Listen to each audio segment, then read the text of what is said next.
Pues nada, espero que no me quede sin voz y tenga que seguir hablando Manolo. Bueno, no estaría mal, ¿eh? No estaría mal.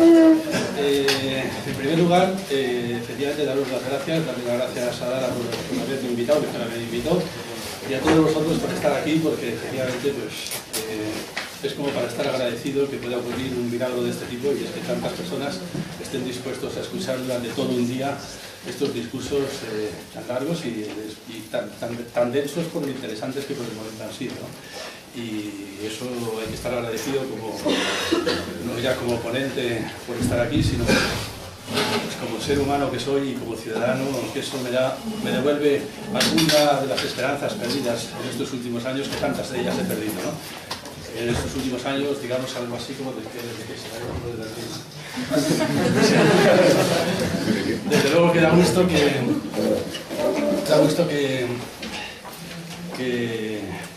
todavía existan algo así como juventudes comunistas en este mundo.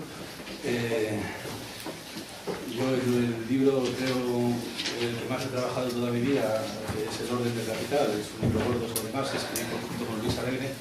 Se lo dedicamos a los comunistas,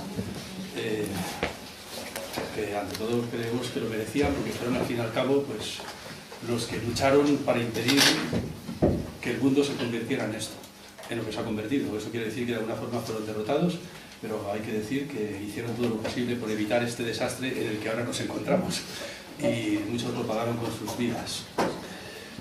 Entonces, mucho agradecimiento a que todavía sigue existiendo algo de militancia comunista en este mundo, con esta capacidad efectivamente de querer pensar, de querer reflexionar y de querer cambiar el mundo. Bueno, eso en primer lugar. Tengo que hablar del populismo y bueno, pues la verdad es que me viene muy bien que Manolo haya hablado antes, porque en principio creo estar totalmente de acuerdo con todo lo que ha dicho y además he aprendido muchas cosas que no sabía. Y esperemos que Manolo pues, escriba un pequeño librito en que nos cuente todo esto más despacio, porque nos va a venir muy bien. A mí, desde luego, sí.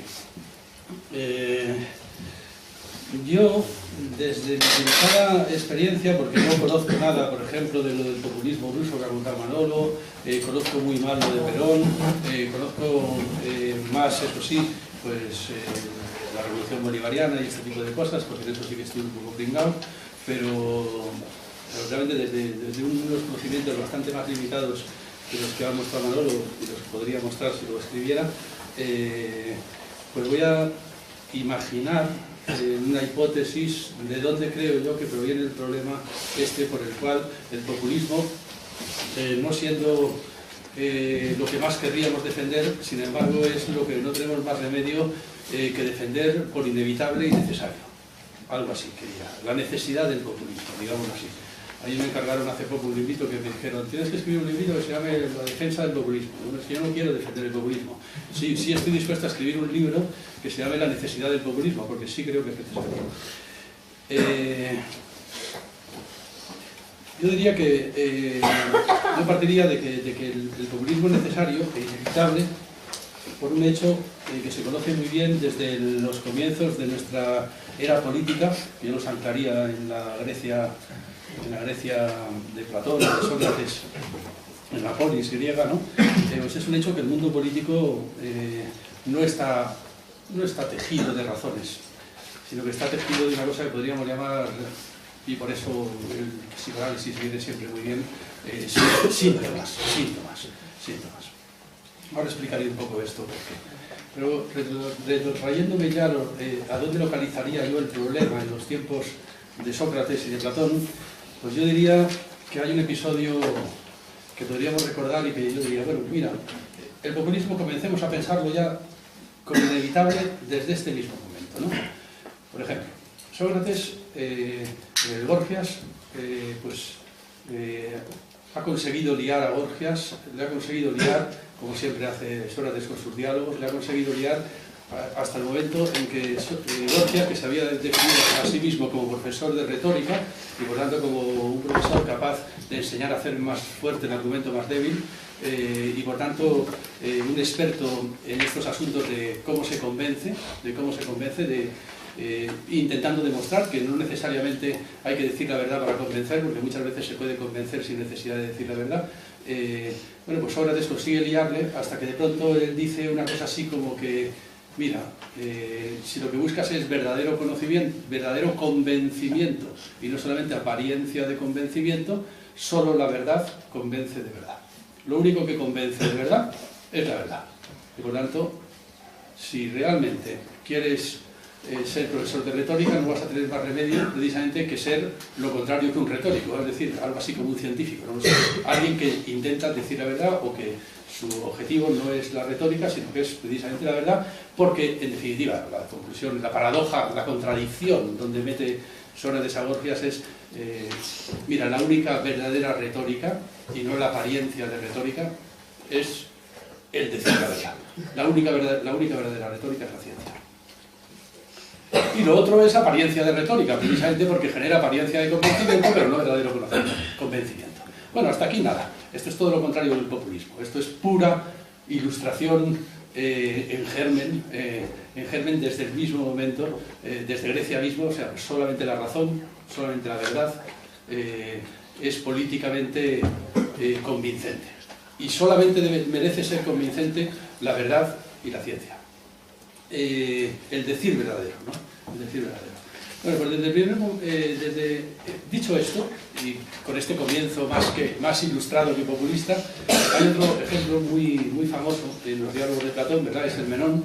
El Menón, cuando Menón, discípulo de Gorgias, por otro lado, dice que el conocimiento debe ser imposible, y entonces Sócrates le dice, trae un esclavo para acá, un esclavo que no sepa nada de nada, y ya verás como yo, haciéndole preguntas, consigo demostrarte que, como dicen los poetas, conocer es recordar. Y ya verás cómo recuerda el teorema de Pitágoras, aunque nadie se lo haya enseñado. Le dice al esclavo, ¿podrías construir un cuadrado el doble de grande que otro? Le señala una baldosa del suelo y le dice, construime una baldosa el doble de grande. Bueno, el esclavo ya sabéis que dobla el lado, y entonces empieza a hacer así, y dice, ay, ¿qué me ha salido mal? ¿Y cuántas veces te ha salido mal? Es que me ha salido 4 veces en lugar del doble. Y bueno, le va haciendo preguntas, y todo pronto pues el cuadrado, el doble de grande, se construye como por arte de magia, parece, sobre la hipotenusa sobre la diagonal que hace de hipotenusa del triángulo rectángulo que corta el cuadrado por la diagonal, ¿no? Con lo cual, el esclavo sabe el teorema de Pitágoras. Y entonces, claro, al mismo tiempo, claro, es una cosa muy rara, ¿eh? Porque claro, si el esclavo sabe el teorema de Pitágoras, como encima es un esclavo, ¿no? Pues claro, nos encontramos con una especie de esperanza de ilustración infinita y llena de posibilidades infinitas para la humanidad. Una esperanza que nunca hemos dejado de tener, que desde luego que nos llega a través de la Revolución Francesa hasta nosotros, y desde luego además que es la esperanza por la que todos quisiéramos luchar por lo que luchamos. Eso sí es verdad, porque claro, si un esclavo es capaz de decir que el cuadrado de la hipotenusa es igual a la suma de los cuadrados de los catetos, pues de alguna forma está diciendo que en eso por lo menos los ciudadanos y los esclavos están de acuerdo. Y claro, es verdad que estar de acuerdo con un esclavo para un ciudadano es una cosa verdaderamente surrealista. Podríamos imaginar que además de ser un esclavo, hubiera sido una esclava, y que además hubiera sido negra, pues eso. Que una negra esclava esté de acuerdo con un ciudadano y no tenga más remedio que decir lo mismo que el ciudadano dice, pues es algo decir que, bueno, que por lo menos estamos en un nivel en el que los ciudadanos y los esclavos, los hombres y las mujeres, los negros y los blancos son iguales. Y es que tiras de ese hilo y te sale la Declaración de los Derechos Humanos en cuanto exprimes un poco, ¿no? Y es así, ¿no? Y es verdad. Yo además he defendido siempre eso, que no es verdad que haya ese abismo entre Grecia y nosotros, que la ONU está desde ese mismo momento sobre la mesa, ¿no? La ONU, pero no una verdadera ONU, no esa cosa que tenemos, ¿no?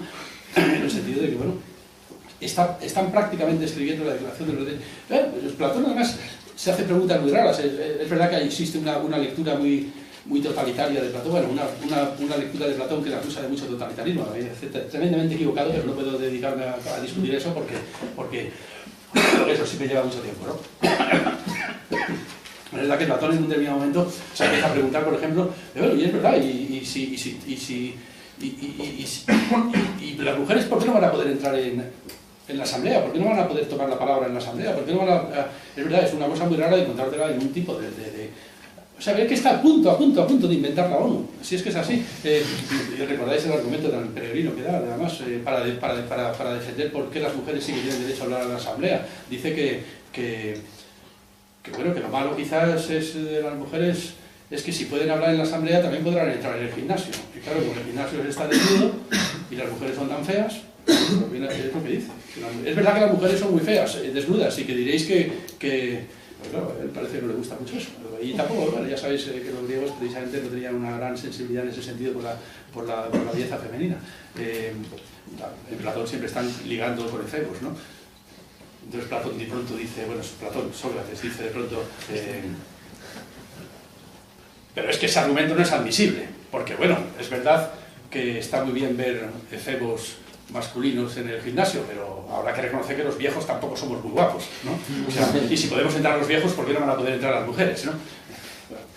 Bueno, esto lo cuento solamente como una anécdota que demuestra que hasta Platón, que no tiene pinta de ser precisamente la David del feminismo, está a puntito de sacar las consecuencias necesarias del hecho increíble de que ante las matemáticas todos somos iguales. Y eso, pues, muy importante. Bueno, hasta aquí no he dicho nada todavía de lo que tengo que decir, porque lo que tengo que decir viene por el lado de dónde está el germen de lo que yo diría la encrucijada populista. Es verdad que todo eso ha funcionado muy bien, que Menón le ha dicho, oye, pues es verdad, tú no le has enseñado nada y sin embargo se sabe el teorema de Pitágoras y nadie se lo ha enseñado, pero lo habrá recordado de una vida anterior. Bueno, vale. Solo hay un pequeño problema. La primera pregunta que le hace Sócrates al esclavo es... No se la hace al esclavo, se la hace a Menón y le pregunta, ¿habla griego? ¿Habla griego? Porque es verdad que si no habla griego, entonces el experimento se va todo al garete. Porque claro, ya no le puedo hacer preguntas al esclavo. Pero claro, eso es una cosa muy rara, porque claro, o sea, por un momento lo que va a descubrir el teorema de Pitágoras ha quitado del medio el hecho de que sea ciudadano o esclavo, y también el hecho de que sea negro o blanco, el hecho de que sea hombre o mujer, el hecho de que sea, por tanto, espartano, ateniense o persa, el hecho de que tenga unas relaciones de parentesco, de que tenga otras relaciones de parentesco. Ha quitado del medio todo eso, pero al mismo tiempo tenemos que la primera pregunta ha metido a la madre del esclavo ya de por medio, porque al fin y al cabo el griego es una lengua materna. Con lo cual, ya desde el primer momento, en la posibilidad de hacerse entender de la razón, tenemos a la madre. Y ya sabéis que siempre que tenemos a la madre, pues ya sabéis lo que pasa con estas cosas. Tenemos al padre haciendo cochinadas con la madre, justamente en el sitio en que tú no estás, porque claro, es el sitio precisamente que te está vedado por la prohibición del incesto, y ya tienes toda una legión de psicoanalistas acechando y diciendo... acechando detrás del teorema de Pitágoras y diciendo, vale, sí, el teorema de Pitágoras será el teorema de Pitágoras, pero aquí yo me voy a poner las botas porque lo primero que has preguntado es por la madre de este tío, ¿no?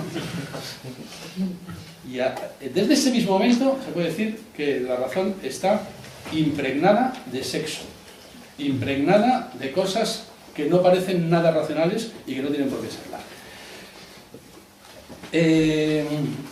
Otro momento es el momento en que Sócrates está contando el mito de la caverna, la alegoría de la caverna, y dice esto de que el fugitivo que ha escapado de la caverna, que ha visto las ideas en el mundo intangible, en algún momento tendrá que volver, y si no quiere volver habrá que obligarle a volver a la caverna para intentar convencer a los demás de que ahí fuera existe un verdadero mundo que no es el mundo de las sombras y tal y cual. Pero entonces Platón es perfectamente consciente de que claro, esos tíos que están allá abajo y que no han visto más que sombras, no pueden entender lo que es la luz más que en el lenguaje de las sombras. Y entonces es una contradicción muy grande. Habrá que explicar la luz en el lenguaje de las sombras. Y claro, ¿cómo explicas lo que es la luz en el lenguaje de las sombras? Y eso es una cosa muy difícil. Y además, de alguna forma, Platón se muestra bastante escéptico de que pueda tener éxito y augura que probablemente acaben incluso matándole al fugitivo, porque está diciendo cosas incomprensibles y que además generan y además está despreciando lo que ellos consideran la luz, que son precisamente las sombras. ¿Cómo explicar la luz en el lenguaje de las sombras? ¿Cómo explicar, vamos a decirlo como antes, cómo explicar la razón en el lenguaje del sexo? Algo así. Más. Para pegar un salto. Esto le gustaba mucho a José. La famosa teoría leninista, yo creo que es leninista, del bastón torcido. si un bastón está torcido, pues hay un sistema de enderezarlo, que es mojarlo, la madera, bueno, mojas la madera y le pones una guía recta, la atas y entonces luego sueltas la guía y cuando ya se ha secado, pues el bastón ¿se queda recto? No, dice Lenin. Bueno, decía Althusser recordando a Lenin, ¿no? El bastón, si le has puesto la guía recta, se queda menos torcido, pero se queda un poquito torcido todavía. Para conseguir que el bastón quede recto, si la recta es la verdad, tienes que torcer la guía en sentido contrario. Y entonces, eso sí, cuando sueltas la guía, el bastón hace ¡ching! Y se queda, se queda recto. ¿Pero esto qué quiere decir? Que la única manera de conseguir decir la verdad es tensar la ideología, el macizo ideológico que decía Althusser, tensar la mentalidad común, tensar el sentido común en sentido contrario a como está tensado. Y por tanto, que no se puede combatir el error diciendo sencillamente la verdad, porque la verdad es la vía recta. No tienes más remedio que combatir el error con un error de signo contrario. Y entonces, claro, la has cagado, porque entonces ya has perdido todo respeto por la ilustración. Porque claro, si para corregir una mentira tienes que mentir en sentido contrario, pues entonces ya te has convertido en otro mentiroso más. Entonces, ¿qué demonios hacemos? Esto, claro, los espinosistas lo dicen con una famosa frase que a usted también le gustaba, que era esa de una idea falsa no se combate con la verdad, sino con una idea falsa de signo contrario. Con una idea falsa de signo contrario. Claro, esto no es porque tú quieras defender una idea falsa de signo contrario, sino porque de pronto reconoces que la mentira y el error tienen una materialidad que tú no puedes... sencillamente, mientras que la verdad no tiene materialidad, en cambio las ideas, los errores, las mentiras sí que pesan. Pesan tanto como pesa en nuestra cabeza Telecinco, por ejemplo, yo qué sé, las tertulias habituales, todo eso pesa y la verdad no pesa. Y entonces hace falta tensar Telecinco para que conseguir otro Telecinco de signo contrario. No, es algo así como esto. La idea, hombre, por supuesto, es que si no sería la renuncia a la ilustración y punto. Pero es verdad que ya le estamos poniendo al proyecto ilustrado, a ese proyecto que ha comenzado diciendo que estamos a punto de escribir la Declaración de los Derechos Humanos. Ah, sí, estamos a punto de escribirla, pero mira qué problemilla. Mira qué problemilla. Y es que claro, si para combatir el error tienes que poner un error de signo contrario, claro, tampoco es para defender el error de signo contrario, no te sale la Declaración de los Derechos del Hombre ni de coña. Pero sí que es verdad que la tienes que poner ahí, y es algo así como que tú compensas el error con un error de signo contrario, y justamente cuando ya la gente está en el punto intermedio, porque es el bastón que se ha puesto recto, entonces aprovechas para decirle la verdad. Ahora sí, ahora te lo voy a decir, ¿no? Ahora te la digo, ahora justamente cuando estás ahí, ya te has quedado recto un ratito, ahora sí, ¿no? Pero mientras tanto, qué labor pedagógica, qué labor con las pasiones, qué labor con los sentimientos, qué labor con las mentiras, con los errores, cuántas mentiras hay que soltar. A mí me hacen gracia, ¿no?, los que están acusando todo el tiempo de populista a esta aventura podemita, ¿no?, en mi facultad, ¿no? Y claro, ahí, como son todos inmaculados profesores de filosofía, todos catedráticos muy importantes, pues naturalmente se mira con mucho desprecio el populismo, ¿no? Nada que ver con lo que ha defendido Manolo. Bueno, estoy hablando de José Luis Pardo, de Fernando Sabater, de Ramón Rodríguez, todos votantes y militantes de UPyD y tal.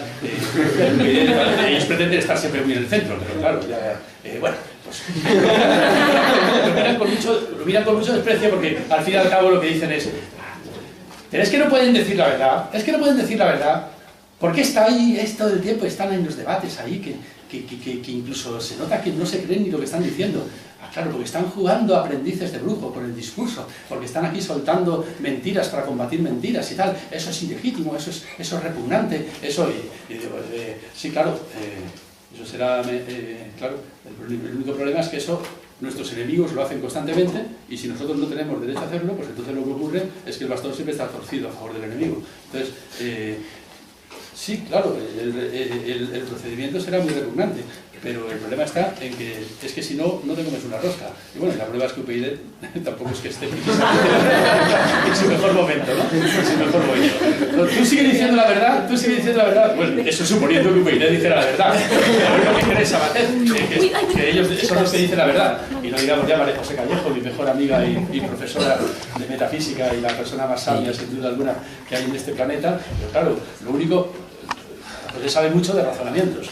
Lo único, pero claro, de esta teoría de la materialidad de los razonamientos, eso ya no le gusta tanto, ¿no? Bueno,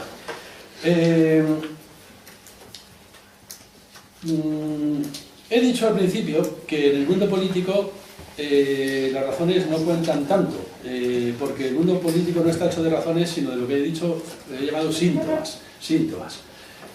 Pongo un ejemplo. No vale para nada decirle a un tímido que no se preocupe, que hable, porque está científicamente demostrado que no le va a tragar la tierra. Habla. No, me tragaría la tierra. Está científicamente demostrado que no te va a tragar la tierra. ¿Qué quieres? Invítala a cenar a Juanita. No puedo. Sí puedes. Di la frase. Te invito a cenar. Te invito a cenar. Pues ahora vete 5 pasos y se lo dices a ella.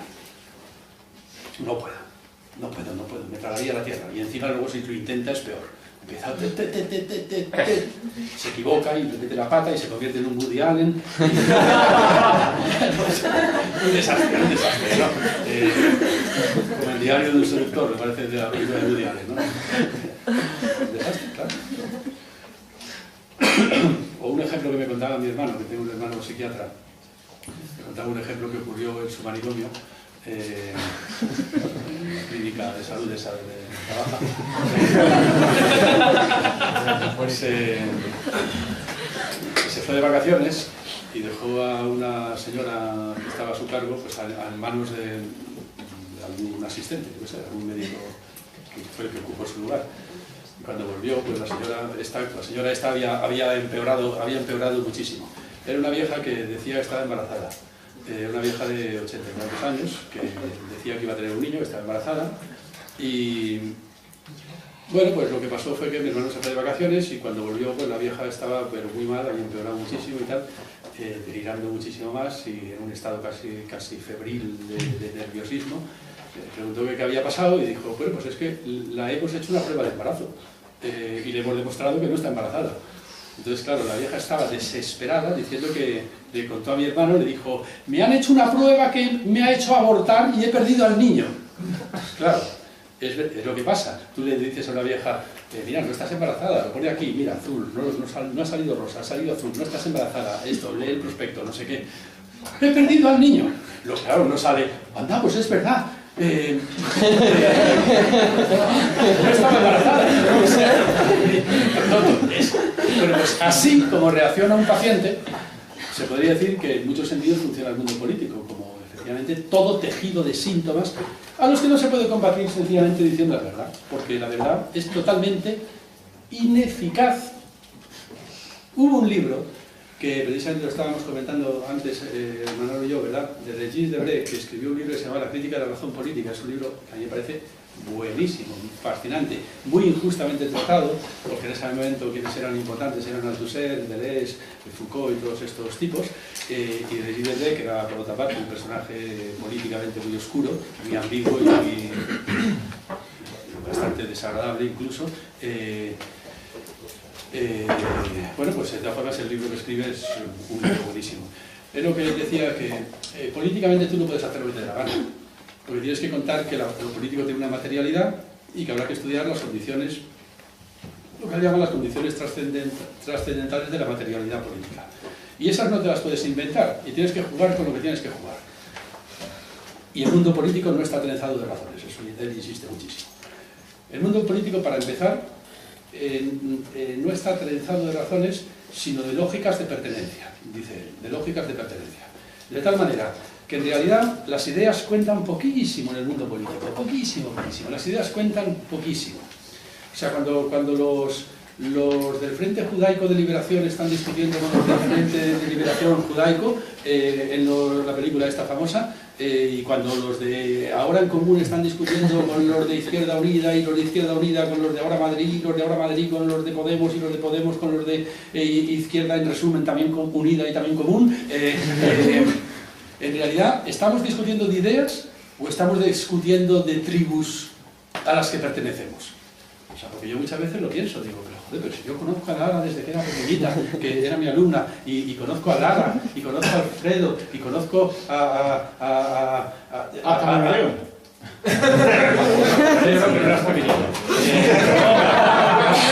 claro, conozco a Luis Alegre, que es como mi hijo, que se lo hubiera parido, en fin, conozco a los de Podemos, conozco a los de Izquierda Unida, conozco a los de Alberto Garzón, conozco a los de los otros, a los de tal, y yo no veo tan diferente lo que dicen, pero joder, o sea, en este momento están todos a matar. Entonces, bueno, Residebre diría, bueno, ¿de qué te extrañas? ¿Es que acaso se está jugando lo que dicen? Si es que no se está jugando lo que dice, eso diría Residebre, que en este sentido es muy pesimista, se está jugando una lógica de pertenencias.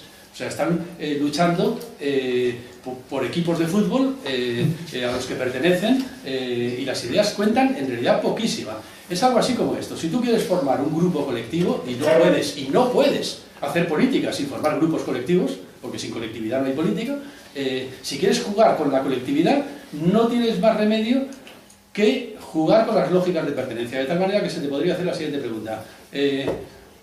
Las posibilidades que tienes serán tantas como posibilidades de pertenencia ofrezcas. Y por eso, yo que sé, si Izquierda Anticapitalista en un determinado momento propuso muchas posibilidades de pertenencia, pues entonces Podemos le viene grande, no es adecuado, entonces ahí se monta la de Dios y al final acabamos todos peleados y todos llorando. Dices, bueno, ya, pero es que es la materialidad misma de la que está hecha la política, eso no te lo puedes inventar. O sea, quizás en el departamento de metafísica María José Callejo se puede inventar, tú la conoces, se puede inventar que la política es como ella piensa, pero es que luego la política no es como María José piensa, o como, bueno, María José es la que sí que sabe de Kant, ni Pablo Iglesias ni Albert Rivera. Ella sí que sabe de Kant, ella es una ilustrada tozuda, claro, ya sé, pero es que resulta que luego la política no está hecha de razones. Eso lo llevaba Residebre.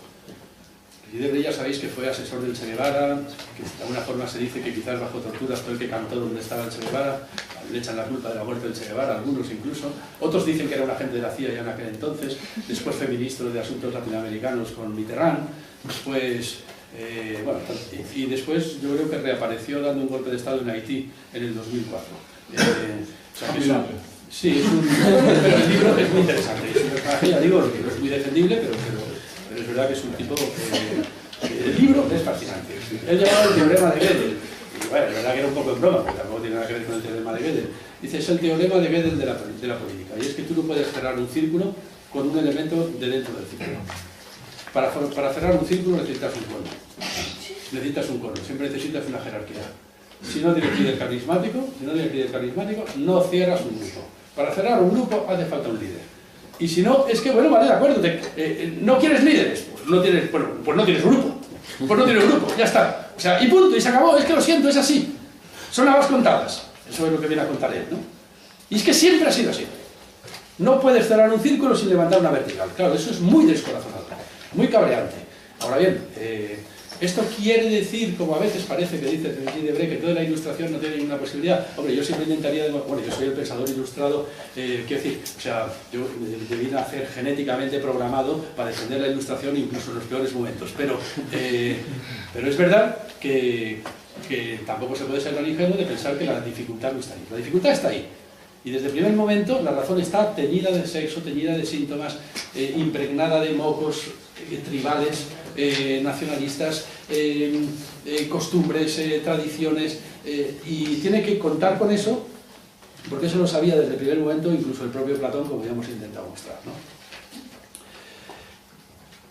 Claro, si tienes que jugar en esa especie de océano de síntomas, de palabras cargadas de significado, con un significado además que no es el que sale en el diccionario, sino que están todas impregnadas de algo así como toda una tribu que llevan detrás, toda una especie de complejo de síntomas que se esconde detrás de cada palabra, pues evidentemente luchar políticamente significa luchar todo el tiempo con significados que están cargados, y por tanto, bueno, pues efectivamente, no sé, si hay que encontrar un significante vacío por aquí, no sé, todo esto supongo que es lo que cuenta Laclau, que tanto se cita últimamente, pues esto, toda esta lucha a nivel del discurso por hacerte con palabras que de pronto puedas rellenar con otro contenido, a las que puedas adherir otros síntomas que generen una colectividad, que además sea una colectividad de izquierdas. Y eso es lo que se intenta. Porque es muy realista, efectivamente, decir, mira, los programas políticos, por muy racionales que nos hayan quedado, sin una estrategia populista de por medio no tienen absolutamente ninguna eficacia porque pierden la posibilidad de generar colectivo, de generar grupo, Con lo cual, es verdad que hubo un colectivo muy grande, que fue el colectivo de los comunistas, las internacionales socialistas, las internacionales comunistas, que efectivamente, bueno, pues fueron una patria de la humanidad y consiguieron revertir muchos significados a favor de esa colectividad, que por supuesto también tuvo sus cultos a la personalidad, etcétera, etcétera, etcétera. Pero es verdad que esas internacionales han fracasado y desde esa derrota, de la que hablaba Manolo, precisamente desde esa derrota, pues hace falta reconocer que hemos perdido los significantes que habíamos conseguido conquistar y que ya no conseguimos ni siquiera hacernos entender. Porque es que el problema que hay con la vieja esta que decía estar embarazada es que en realidad lo que le han hecho ni siquiera lo entiende. Es que cuando dices la verdad a una persona psíquicamente cargada de síntomas, es que ni siquiera entiende lo que le estás diciendo. Si es que el problema ya no es que la verdad no sea eficaz, es que ni siquiera se entiende como verdad. Es que encima te convierte en mentira, porque leída desde los síntomas resulta que ya ni siquiera es verdad, ¿no? Con lo cual, pues, he perdido al niño, ¿no? Bueno, pues con las colectividades pasa lo mismo. La verdad resulta que se convierte en mentira incluso si está muy bien hecha. Y eso es una gran catástrofe. Entonces por eso tiene que venir una legión de psicoanalistas a darnos consejos y por eso Laclau ha debido de leer mucho a Lacan, ¿no? Otro problema es lo que decía Manolo, que estoy totalmente de acuerdo con él, y es que pues, otra cosa es que Lacan le haga un gran favor. Yo voy a intentar algún día escribir algo sobre Lacan que se entienda, porque yo creo que esto no puede ser. Hace falta poner remedio y yo tengo una cierta habilidad para explicar cosas que no he leído. y lo llama el conocimiento sintomático. Mira, dice, si invitaron los de Jorge Alemán y eso a un congreso en Sevilla de lacanianos, yo estaba terrorizado porque además iba, no sé, un tal Laurel, me parece que se llama Laurel, un psicoanalista muy importante francés y tal. Tuve un éxito absoluto y a la salida me dijeron: nunca había oído contar al segundo Lacan tan bien y tan claramente como tú. Yo no he leído ni el primero. Nada. O sea, ¿pero cómo vas a haber leído eso si eso no hay quien lo lea? Decía Levi Strauss, le preguntaba por su amigo Lacan, porque era un amigo. Decía, ¿qué piensa de las teorías de su amigo Lacan? Y dice Levi Strauss, primero habría que entenderle. Y le añade, y sospecho que para sus seguidores entender no significa lo mismo que para mí. Muy buena frase, ¿eh? Muy buena frase. Muy buena. Sí, sí, pues eso. Bueno, no sé si les ha hecho mucho favor, pero yo sí que estoy de acuerdo, en que hace falta algo de psicoanálisis para entender el mundo político, porque es que el problema está en que lo que tenemos ahí no son errores, son síntomas, y no es lo mismo un error que un síntoma.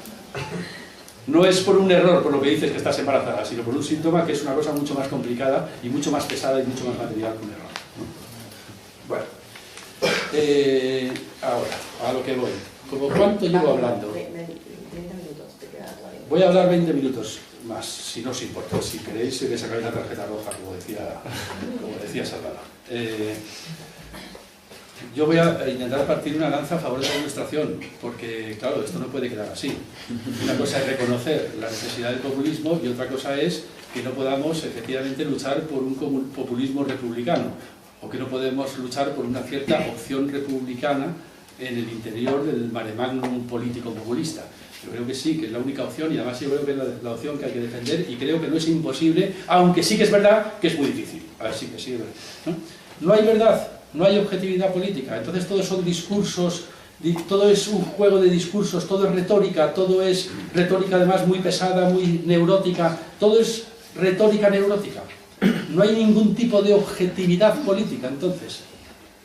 Entonces no era verdad eso de que el esclavo daba igual que fuera esclavo o esclava, que fuera negro o blanco, ateniense, persa. No era verdad eso. Sí que es verdad. Y entonces, ¿qué posibilidades políticas tiene eso? ¿Qué posibilidades políticas tiene esa objetividad acechante desde los tiempos de Sócrates? Bueno, pues yo creo que esa objetividad, yo mantengo que esa objetividad es el tema del que se ocupa toda la historia de la filosofía. O sea, que toda la historia de la filosofía no es más que una reflexión sobre esa objetividad. Esa objetividad política, que es muy difícil, pero que tiene una posibilidad, como la propia historia de la filosofía ha demostrado. Claro que es una objetividad muy difícil y por eso se ocupa la historia de la filosofía, porque los filósofos somos efectivamente los que nos ocupamos de las cosas difíciles. Por eso, quiero decir, yo me he llamado filósofo a mí mismo y que más quisiera yo, ¿no? Pero vamos, la filosofía, los filósofos se han ocupado de las cosas difíciles, las cosas fáciles se las han dejado a los matemáticos. La matemática está tirada, porque bueno, al fin y al cabo está tirada. Bueno, puede llevar un poco de trabajo, pero vamos, eso está tirado. Los filósofos, las cosas difíciles se ocupan los filósofos, efectivamente, claro, ¿no? Fijaros que a Pascal sus padres le prohibieron estudiar matemática hasta que fuera mayor de edad, porque decían que era demasiado fácil y entonces y la anécdota que se cuenta es que Pascal, que tenía tanto interés por la matemática, pues fue capaz de deducir la geometría euclidiana por sus propios medios sin leer una sola línea de nadie, que probablemente es falso. Probablemente lo que hizo fue desobedecer a sus padres y estudiarse la geometría. Pero claro, sus padres se quedaron perplejos de ¡oh no! Ha deducido todo Euclides él solito, ¿no? Bueno, pues eso. Es que, nada, la matemática es muy fácil, pero la filosofía es muy difícil y se ocupa de una objetividad muy difícil, tan difícil como nos lo estábamos poniendo. Es decir, bueno, ¿qué posibilidades tiene la verdad en el mundo político? ¿No? Bueno, pues yo diría que toda la teoría del Estado moderno, que además se reclama no en vano heredera de el rey filósofo de Platón, y eso es una cosa que me cuesta mucho trabajo demostrar, pero que vamos, que podría intentarlo, pero me salen unos libros bastante largos, pero vamos, que si es verdad lo que yo intento mantener, pero no es lo que yo mantengo, es lo que mantiene Robespierre, lo que mantienen los ilustrados, que son herederos de Sócrates y de Platón. Cuando ocurre la Revolución Francesa, por ejemplo, contada por Hegel, es más o menos así. Ahora mismo no tengo el texto, pero me lo sé más o menos de memoria. Dice, una emoción sublime reinaba en aquel tiempo, dice Hegel. Desde que el Sol está en el firmamento y los planetas giran alrededor de él, no se había visto jamás que el mundo se apoyase sobre su cabeza y que la cabeza fuera capaz de edificar el mundo conforme a sus leyes. No se había visto nunca que tuviera razón Anaxágoras, que el nous, la razón, el entendimiento rige el mundo. Gracias a la Revolución Francesa, de pronto ha sido posible, porque la Revolución Francesa ha sido una revolución que ha surgido de los filósofos. Han sido los filósofos los que han hecho esa revolución. Yo estoy completamente de acuerdo con Hegel, pero ahora voy a matizar en qué sentido, ¿no? Claro que la Revolución Francesa en algún sentido la hicieron los filósofos, la pensaron los filósofos, nació de la filosofía, surgió de la filosofía, porque la teoría del Estado moderno está pensada por filósofos. Y por eso pienso que haremos muy bien, de alguna forma, en tener mucho respeto a esos filósofos que, por cierto, el marxismo tantas veces tiró a la basura como pensadores burgueses que acompañaban el nacimiento del capitalismo. A Kant, a Locke, a Rousseau, a Montesquieu, a Robespierre, etc. No, esos filósofos yo creo que pensaron muy bien, precisamente, que entramado institucional, como decía César Rendueles esta mañana, es capaz de facilitar la objetividad en el mundo político. ¿Qué entramado institucional puede favorecer la producción de objetividad? Es decir, ¿qué sistema de poleas, de resortes, es capaz de tensar el bastón de una manera tal que la verdad tenga alguna oportunidad? Y eso lo pensaron muy bien Kant, Rousseau, Montesquieu, Locke, Voltaire, Diderot, etcétera, etcétera, etcétera. Está muy bien pensado. Y los padres fundadores también de la Revolución Americana fueron señores que pensaron mucho y lo pensaron bien. Y yo siempre he sido un gran defensor, precisamente, de la teoría del Estado moderno, porque yo creo que es que la teoría está muy bien. La teoría está muy bien. Lo único que pasó es que esos señores, claro, siempre se dice, pero si eso es la teoría del Estado capitalista, una mierda es la teoría del Estado capitalista, es la teoría del Estado ilustrado. O sea, es que el problema está en que al mismo tiempo que estos tíos pensaban esto, estaba surgiendo una revolución que iba a dar el poder a la burguesía. Y la burguesía no es la que sale, no es la que convierte a la Ilustración en un discurso triunfante. Es al contrario, es la clase que enterró el programa político de la Ilustración, que lo enterró, que lo masacró, que lo derrotó. Eso no fue un fracaso. Se dice, el programa ilustrado fracasó. Mentira, no fracasó. Fue derrotado, fue guillotinado. Porque cuando se dice, no, es que la Revolución Francesa al final dio el triunfo a la burguesía. No, perdona, en eso tiene toda la razón Domenech. En el libro ese que circula por ahí, El eclipse de la fraternidad. O sea, Domenech, Florence Gautier, la editora de Robespierre en Francia, Joan Tafalla, me parece, en Barcelona, tienen toda la razón. Lo único que la Revolución Francesa tuvo de revolución burguesa fue la contrarrevolución. O sea, hay un artículo de Florence Gautier que se llama así: la importancia de saber por qué la Revolución Francesa no fue una revolución burguesa. La burguesía enterró a la Ilustración. No fue ni mucho menos el lado material de las ideas ilustradas. Y la Ilustración no tiene nada que ver con las ideas burguesas, al contrario. Ese proyecto político fue enteramente masacrado por los motivos que cuenta muy bien Domenech, porque se eclipsó una de las patas del taburete de la razón. El taburete de la razón, se podría decir, es un taburete, efectivamente. Necesita 3 patas para mantenerse en pie. Desde Platón: verdad, justicia, belleza. Ante la verdad somos iguales, ante la justicia somos libres y ante la belleza somos fraternos. Libertad, igualdad, fraternidad. Este sale el lema de la Revolución Francesa. Son 3 patas. 3. Dice, no, y la propiedad nada. La propiedad estaba dentro de la fraternidad, porque era sencillamente que si eras hermano en lugar de padre, en lugar de hijo, es decir, si te liberabas del amo, si te liberabas del señor, si te liberabas del padre, si te liberabas del marido, si te liberabas del amo, tenías que ser independiente civilmente. Y es verdad que en esa época no se pensaba que hubiera otra posibilidad de independencia civil que el ser propietario. Precisamente por eso unos defendían el sufragio censitario y otros defendían el sufragio universal. Pero los que defendían el sufragio universal no es porque defendieran esta mierda que tenemos nosotros, sino porque defendían que toda la población tuviera algún procedimiento para ser independiente civilmente. Es decir, Robespierre y Kant, uno defiende el sufragio censitario y otro defiende el sufragio universal, están de acuerdo, sin embargo, en una cosa, y es que ningún asalariado debería tener derecho a votar. Lo que pasa es que Robespierre no está de acuerdo en que haya asalariados. Y Kant sí. Entonces Kant lo que dice es que voten los propietarios, porque son los únicos que pueden votar libremente, los que pueden votar autónomamente. Porque si tú dependes de otro, pues entonces siempre va a ser el otro el que está votando a través tuyo. Porque claro, o sea, y además Kant da buenas razones, perdonad, es que no sé, pero Kant da buenas razones para esto, porque Kant lo que dice es, esto que dice de...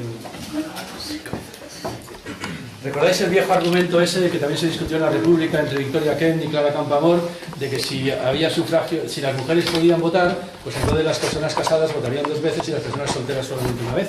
Porque claro, si las mujeres dependían del marido, ese es el argumento que da Kant. Kant dice eso: si las mujeres dependen del marido, pues entonces las mujeres, claro, siempre van a votar lo que convenga al marido, porque es que dependen de él para subsistir. Entonces, claro, Kant no es precisamente un pensador feminista, con lo cual, claro, ni se le pasa por la cabeza que las mujeres puedan dejar de depender del marido. Con lo cual dice, es que las mujeres no deben de poder votar jamás, porque siempre van a depender del marido, ¿no? Claro, tenía razón Clara Campoamor, o sea, lo que habrá que hacer es darles el voto para que alguna vez dejen de depender. Por supuesto que sí, yo estoy de acuerdo, por supuesto, claro, por supuesto que yo defiendo, claro, que ¿quién no va a defender el sufragio universal? Pero lo que no defiendo, lo que no se puede defender es la ficción jurídica por la cual una persona que depende de otro puede votar, porque una persona, bueno, puede votar. Puede ser razonable defender que su voto no está condicionado precisamente por su dependencia. Kant, cuando da buenos argumentos, Kant llega a distinguir, por ejemplo, se llega a preguntar si los peluqueros pueden votar y si los fabricantes de peluca pueden votar. O sea, ¿por qué llega hasta ese extremo? Porque defiende que los fabricantes de pelucas sí pueden votar, porque tienen medios para subsistir independientemente, puesto que pueden producir cosas. Y los peluqueros no pueden votar porque dependen del cliente. Entonces, porque dependen de un servicio prestado con su propia mano de obra. Se parecen demasiado a los asalariados. Y por supuesto Kant dice, los asalariados jamás. Y dice, porque sería muy injusto. Porque sería muy injusto. ¿Y por qué sería muy injusto? Pues porque, por ejemplo, ocurre lo siguiente. Vamos a ver.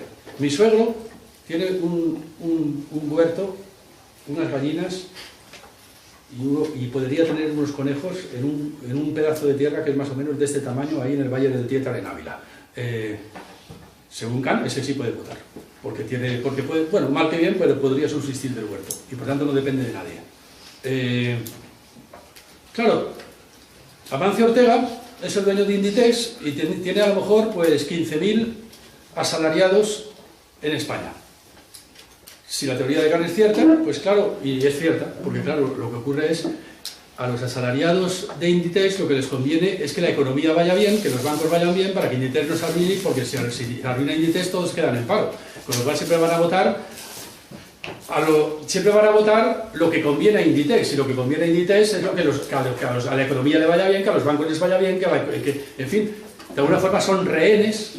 Con lo cual, dice Kahn, es tremendamente injusto el sufragio universal, tremendamente injusto, porque claro, Amancio Ortega vota 15.000 una vez, y si está casado 15.000 dos veces, diría Kahn, mientras que mi pobre suegro vota solamente una vez. En cambio, en el sufragio censitario están igualados. Mi suegro vota una vez, como va a votar a Podemos, por lo visto, o a Izquierda Unida, todavía se lo está pensando, de puta madre, y Amancio Ortega vota al PP, pues ya 50%. Ya vamos 50%, igualitos, ¿no? Equilibrados. Claro, acá pues, bueno, pues es verdad, ¿el argumento de Kahn es válido? No, no es válido, pero no es válido porque, claro, no es válido. No vamos a defender el sufragio censitario, me imagino. Pero lo importante es darte cuenta de que el argumento tiene pies y cabeza. Es decir, que sencillamente el Estado moderno tendría que haber sido o sufragio censitario, si eres un hijo de puta de derechas, o sufragio universal, pero entonces dando independencia civil a la población, que era lo que pretendía Robespierre. Pero Robespierre es guillotinado, y que es guillotinado es que le han cortado la cabeza, y eso se llama ser derrotado, no se llama fracasar porque eres la otra cara de la moneda del capitalismo ni nada de eso. Mentira. Tiene toda la razón Domenech, toda la razón. El libro de Domenech. Ya se lo dirá sábado. Hombre, no, pero ya lo sabéis, que siempre le doy la razón, y no me hace ni puto caso porque me considera un pigmeo. Pero,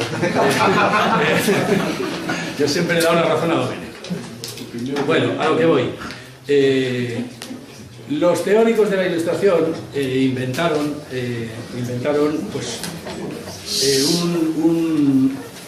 un procedimiento, todo un entramado de artilugios constitucionales, podríamos decir, de artilugios constitucionales, con la base, por supuesto, de la independencia civil de la población y con la base de la libertad de expresión. Bueno, pues inventaron un montón de artilugios institucionales para que la objetividad de la razón tuviera alguna esperanza en este mundo. Para que la objetividad de la razón tuviera alguna esperanza en este mundo. Es decir, por ejemplo, Voltaire define la razón, esa definición me gusta mucho, nunca la he encontrado, me la dijo Santi una vez, Santiago Alvarico, y nunca la he encontrado. Dice Voltaire, razón es aquello en lo que los hombres están de acuerdo cuando están tranquilos. Dice, eso es una definición perfecta.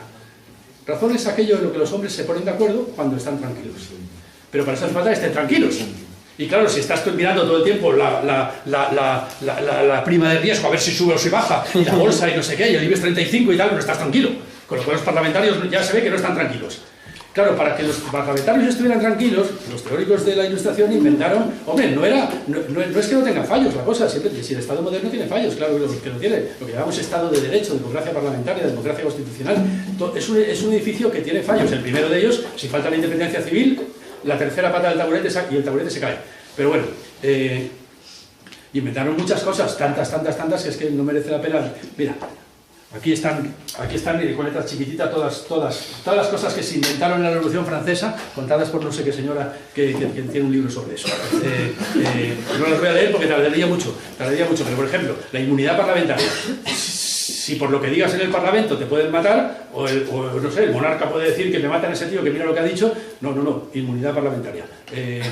Sueldo para los diputados. Dice, no, que es que cobran demasiado. Bueno, no sé, no tienen que cobrar demasiado, tienen que cobrar algo, porque si no, no están tranquilos. Porque si están ahí pensando que voy a morir de hambre y no voy a poder, pues entonces no están tranquilos. Inventar lo más importante de todo, la división de poderes, es lo que es el artilugio fundamental. Para que haya tranquilidad, tienes que poder estar razonablemente seguro de que nadie va a convertir sus deseos en órdenes y sus órdenes en leyes. Y por tanto, de alguna forma se puede decir que tiene que ser posible decir, como dijeron los jacobinos, que no gobiernan los hombres, sino que gobiernan las leyes. Eso Platón lo dice ya en las leyes. Dice, quien ocupe el lugar de las leyes comete el delito más peligroso que se puede cometer contra la ciudad y debe ser inmediatamente condenado a muerte, dice Platón en las leyes. quien ocupa el lugar de las leyes, quien coge las leyes y dice la ley soy yo, el delito más grave de todos. O sea, has dado un golpe de Estado, te has puesto en el lugar del Parlamento, has entrado con los tanques, no sé qué has hecho, pero desde luego has cometido un delito tan grave que ni siquiera se te puede juzgar, decía Platón. Bueno, luego dijeron los jacobinos, decía Saint Just, ni siquiera se te puede juzgar porque, como has ocupado el lugar de las leyes, ni siquiera hay leyes para juzgarte, con lo cual hay que matarte rápido. Es lo que dice el artículo 27 de la Constitución jacobina, que el usurpe el lugar de la soberanía debe ser inmediatamente, sin juicio, muerto, ajusticiado por los hombres libres, que queden, por los que han quedado, ¿no? Claro, porque es que no hay otro remedio, porque es que son o las leyes o él, ¿no? Bueno, la división de poderes es muy importante, porque claro, la división de poderes es algo así como que, vale, tú puedes gobernar, pero solamente vas a gobernar a condición de que no tengas derecho a hacer la ley. Los que van a hacer la ley pueden hacer las leyes, pero a condición de que no gobiernen.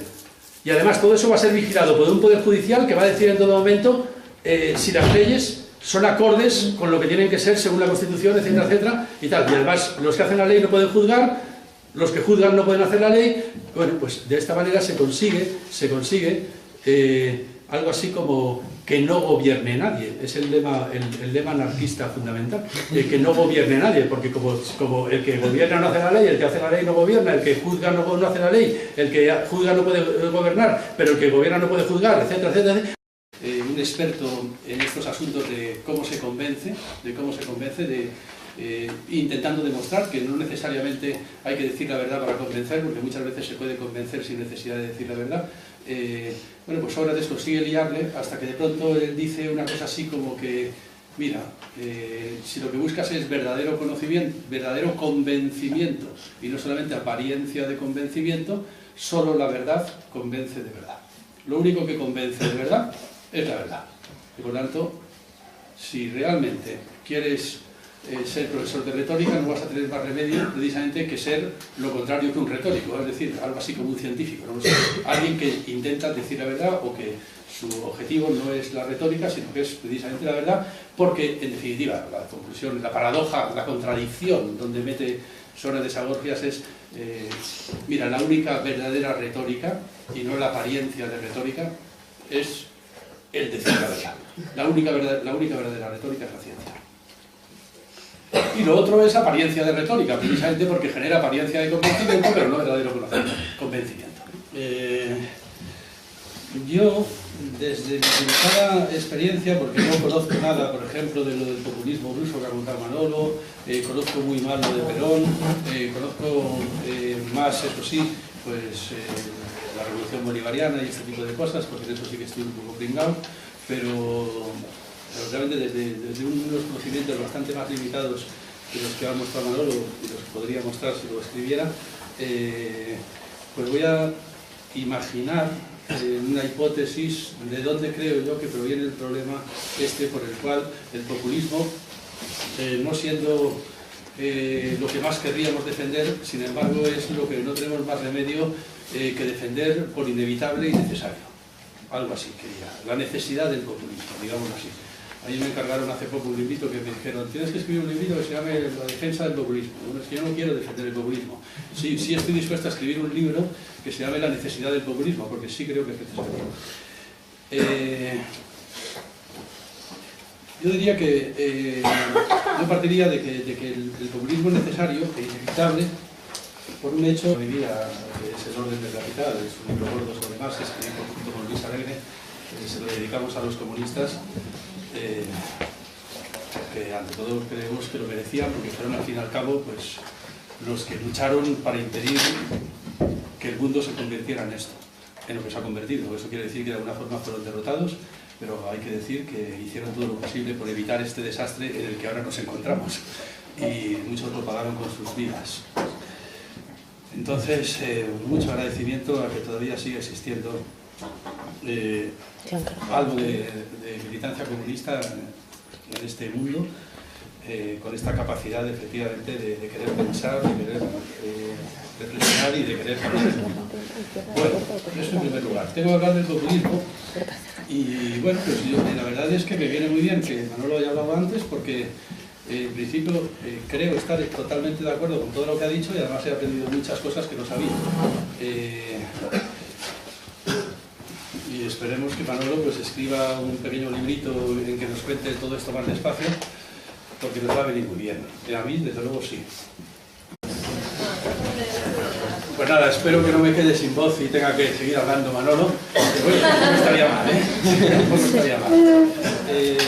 En primer lugar, efectivamente, daros las gracias, darle las gracias a Dara por haberme invitado, que me invitó, y a todos vosotros por estar aquí, porque efectivamente pues, es como para estar agradecido que pueda ocurrir un milagro de este tipo y es que tantas personas estén dispuestos a escuchar durante todo un día estos discursos tan largos y tan densos por lo interesantes que por el momento han sido, ¿no? Y eso hay que estar agradecido no ya como ponente por estar aquí, sino pues como ser humano que soy y como ciudadano, que eso me devuelve alguna de las esperanzas perdidas en estos últimos años, que tantas de ellas he perdido, ¿no? En estos últimos años, digamos algo así como de que se vaya uno de la tienda. Desde luego que da gusto